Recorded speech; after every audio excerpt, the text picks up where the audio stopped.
So, we're back with the hit TV show, Are You Smarter Than a 10th Grader? For the final round, we've taken two of the world's leading brain surgeons and brought them here to our studio to ask some questions out of a typical 10th grade psychology book. Alright, let's get started. So, here we have Dr. George and Dr. Kevin. Hey, I'm Dr. Kevin, guys. Hey. I'm Dr. George myself. How are you? I'm doing good. Alright, well, let's go. So, for this round, we're going to ask each doctor 3 questions. Whoever gets it wrong loses, or if the next person gets it wrong, then it's back at a tie. And if they both get everything right, then we'll have to have a tiebreaker. Okay, well, so, Dr. Kevin, a young lady recently fell off her bike and now can't seem to keep her balance while doing everyday tasks, like walking, cooking, things like that. What do you suspect the cause of this problem is? Continue, Kevin. Why don't you answer the question? Okay. Well, I would have to say her cerebellum.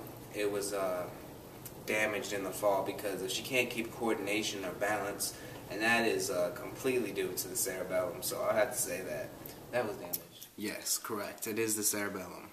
Alright, now for Dr. George.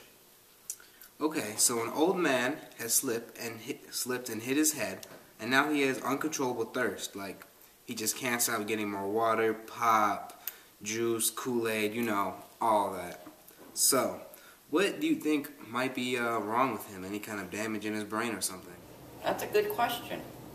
I believe it would be the hypothalamus. Since it has to deal with thirst and the messages sending that he's always thirsty. There must be something wrong. It must have been some brain function. I don't know, but I'm pretty sure I'm going to have to go with hypothalamus for that one. Alright, yes, correct. Alright, now we're going to have some questions about the limbic system.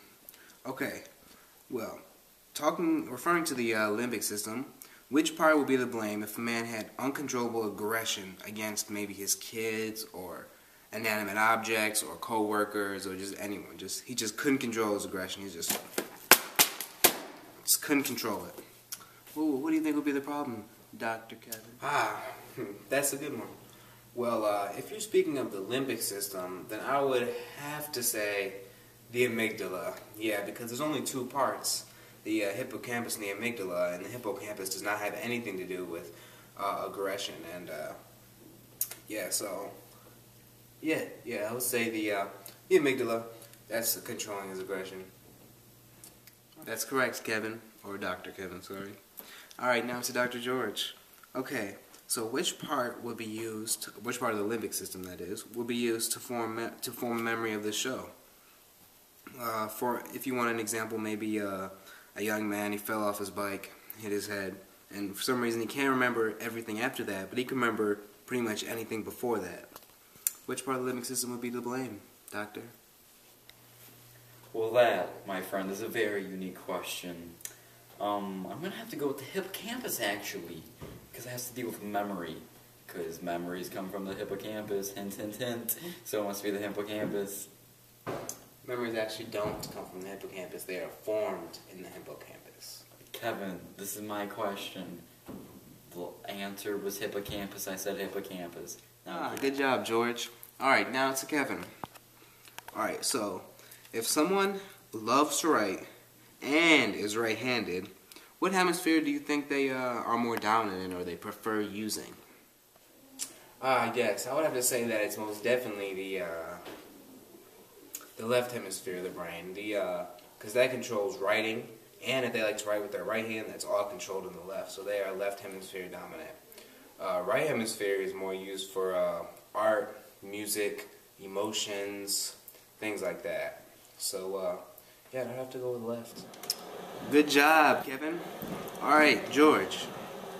Okay, so, if somebody had a problem, they couldn't sleep, or they were sleeping too much, or they slept at the wrong times, maybe like during work or during school, which part of the brain would be hurt or damaged? And if you need a hint, alcohol actually impairs the ability of this to react efficiently. So if you're drunk, then you might not have as quickest reaction time due to this. Alright, so I believe would be the reticular activating system in this case, actually. Because of the lack of sleep, it could be faulty. Kevin? Yes, and also with the alcohol really does, it messes with the RAS. So yeah, I would agree with your answer. Yeah, what he said add to mine, so obviously I'm right. Okay, alright. Correct! We have a tiebreaker. Wow. Oh, this has never happened in the show's history. Mostly the doctors just don't know anything. Alright, well, as a tiebreaker, we're going to have you two draw a diagram each of how the brain communicates, like with messages and neuron cells and axon and dendrites. Okay? You have 30 seconds. Alright, well, let's see what you got, George.